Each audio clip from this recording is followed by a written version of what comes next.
Hey everybody. So I've been working on this game, Rising Empires. I've talked about it a little bit. I've done some posts about how it's coming along. So I thought today might be a good time to show you how to create a character in it. Super simple. I try to keep it as light and mechanics free as possible.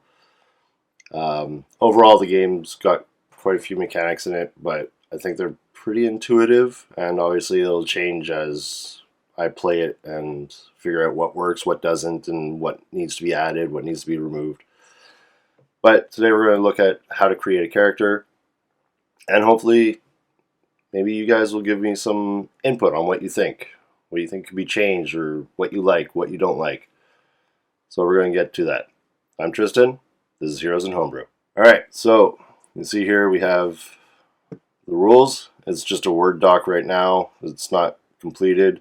I'll do another video on some of the other stuff that's in it, like the war game rules and all that other stuff. But today we're concentrating on character creation. So player characters. In this game, there's only humans. If a group plays this and they want to add elves and dwarves and whatnot, they can do so and just add maybe the abilities or whatever makes the demi-humans different. But for now, it's focused purely on human characters. So there's 5 attributes. They're gonna seem pretty similar. They're very much based on D&D. Some of them are a little different. I think I got 1 or 2 that I liked from Sir Pellinor's favorite game, which I'm going to do a video on because it's a pretty cool little game. Some of them I got from the original OD&D manuscript, so it's a little different but a little familiar. So the way it works is we have strength, intellect, health, personality, and cunning. So for each of these, you're going to roll a d6. If you get a 6, you get a +1 in that. If you don't, then it doesn't affect you.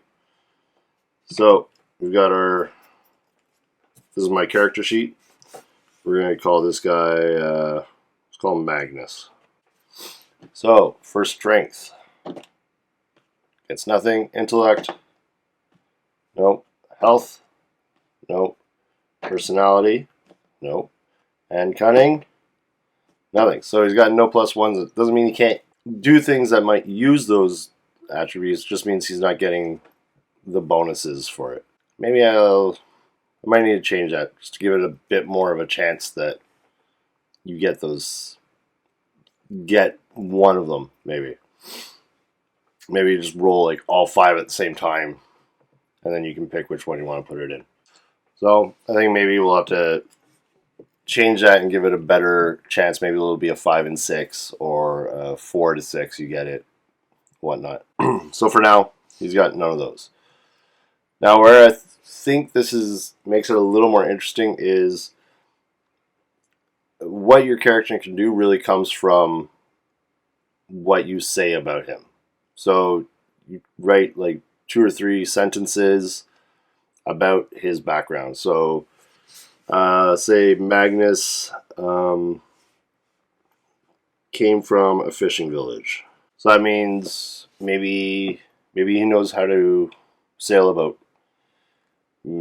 Probably he knows how to fish. So if he needs to look for fish in the water, or like trying to get food, he'll probably be able to do that.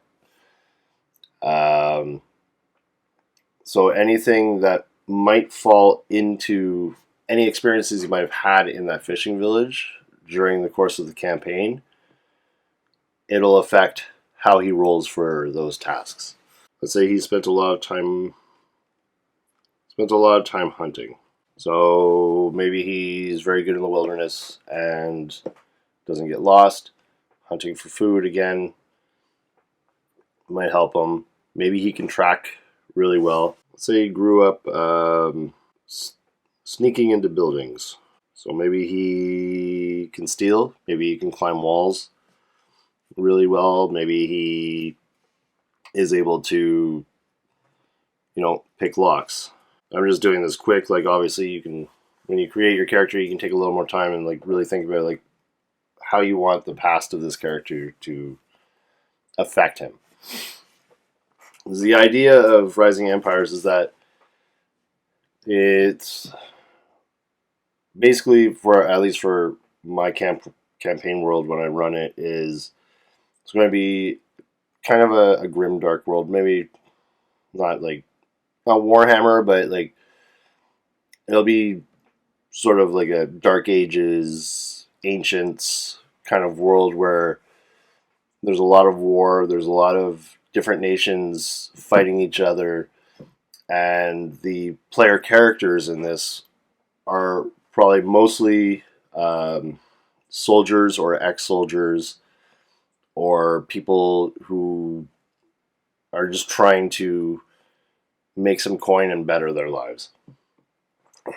So that's where the idea is where their past affects and how it works with what they're doing now, and how it affects the difficulty of task resolution.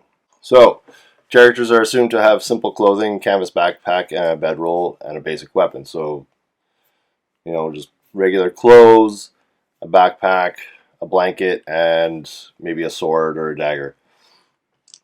So next we're going to roll 2d6, and this will determine how many pieces of equipment the character adds to those that they start with.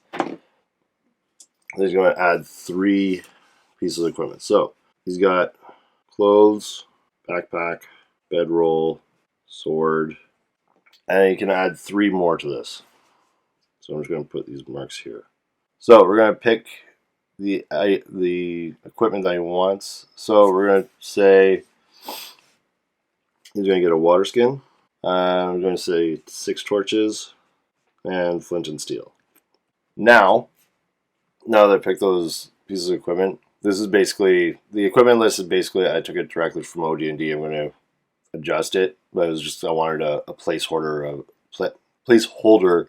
of equipment for them. So now that we have the equipment, we're going to again roll 2d6 to see how many items the character loses. I guess, yeah, 2d6. Anything above what the character already has will re-roll, obviously. So 6. He's going to lose 6 pieces of equipment. So right now he has 1, 2, 3, 4, 5, 6, 7. Roll 6 plus 1. Lowest you can get is 1. I don't know, he'll have 2. So he's not going to lose his clothes. Okay. 4. 1, 2, 3, 4. So he loses his water skin. 6. Loses his flint and steel. And 1. He's going to lose his backpack. So he's got a bedroll, a sword, and 6 torches. I don't know how he's carrying that without a backpack. Maybe he's got like a string or something holding it on. Plus his clothes. So that means like your characters are starting basically at nothing. Next, he gets 1d6 plus 10 gold pieces. So 5 plus 10, he's got 50 gold pieces. Which the equipment that you start with is not subtracted from your gold pieces. You have the equipment you start with, then your gold pieces. So I'm going to say he's got 50 gold pieces. And how many may carry 2d6 pieces of equipment before being encumbered? So 5. I'm just going to write encumbered 5. And then when you reach a new level, you can re-roll to see if you carry more. So I doubled up the sentence here. You can carry 2d6 plus 2. So 5 plus 2. So 2d6 plus 2, and then you're considered encumbered, and your speed is reduced by half. So as advancement, right now his hit dice is 1, because he's a recruit. He's 0 HP, hit dice 1. He's got 4 HP. And it just explains how the hit dice and hit points work. Healing, you get 1 HP per day of rest. So magic. I purposely made this very, very light magic. It does exist, but in order to be able to use magic, you have to roll 1d6. On a 5 and 6 gives you the ability to wield magic. Casters can use any weapon, but may only wear leather armor. So I've never liked that casters can only use daggers and stuff. I think it's dumb. So 3, you can't use magic. However, if he had been able to use magic, spellcasters get a 2 plus level points, so you would have had 3 points to cast spells. Means you can cast a spell of any level. However, if you cast a spell that's over your current level, you have to roll, and otherwise, if it fails, you take damage. And you can combine. It's all here.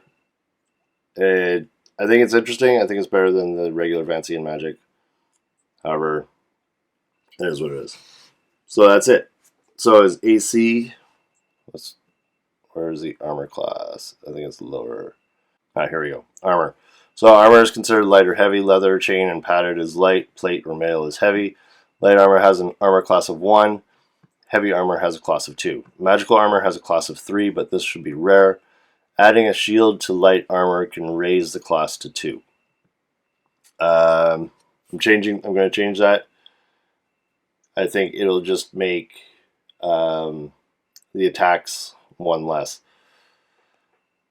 So since he has no armor, his AC is 1. Now it might seem at first glance that what's the difference between 1 and 2? It means that when you attack, there's a chart, and you get bonuses or penalties based on the weapon attacking the type of armor. And that's basically it. It's 2d6 for tests. Same with attack. Movement is pretty basic. I kept it a little nebulous and a little vague, but basically you can move 18 miles per day on foot, move 100 feet per turn, or in a few seconds, because it doesn't take long to move 100 feet. And during combat, you can only move like 20 feet. So this is the weapon versus armor. So you get these bonuses and negatives. And then when you attack, the attacks are simultaneous. They're basically like contested rolls. So 1 dice. I'll go through this on another video. I'll do it for sure, for proper. So 1 dice is your damage. So say that's the black dice is your damage, and this is just your normal dice. You roll both dice, and whoever rolls higher, this is the winner. Whoever rolls higher wins that test, and the damage dice is the amount of damage they take. However, the person taking the damage can roll a d6, and if they meet or are below their armor class, then they don't take damage. They avoid the hit. It also comes into play in other ways. These are spells. So that's it. That's our character for now. So these came from a fishing village, spent time hunting, grew up sneaking into buildings. Those are what are going to inform how he is, what he's going to end up being good at. During the course of play, if he does other things like that are outside of that and succeeds on tests that are, I think, difficult or higher, they can add that to their character sheet, and they'll be able, future tests that are in sort of the same vein will be less difficult for them.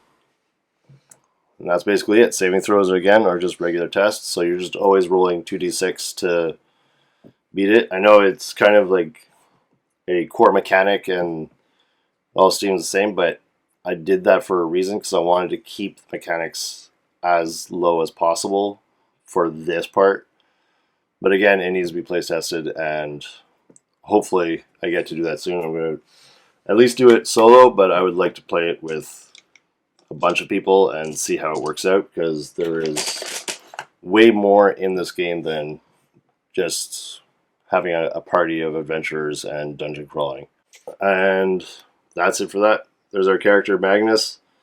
Maybe I'll do a little solo game with him later on, and we'll see what happens. So that's it. That's the first video of what's going on with Rising Empires. I hope you like it. I hope maybe you're interested in this and you kind of like how the character creation goes and like how light it is rules-wise. I'm going to definitely do more videos on what I've been working on for this game and take you guys through the rules and show you how the combat works, how the magic works, the war game rules, the nation building, etc. I'm still working on it. I still have to do like the monsters lists and the random encounter charts and stuff like that, but it's getting there. It's almost done, and pretty soon I'll be able to release at least the playtest version for people who want to try it out. And hopefully, I think I might put together a Discord group for like a Discord server for people to come try it out and work on it together and create something kind of cool. But for now, that's it for me. Hope you enjoyed it. Till next time, stay safe for me at your table.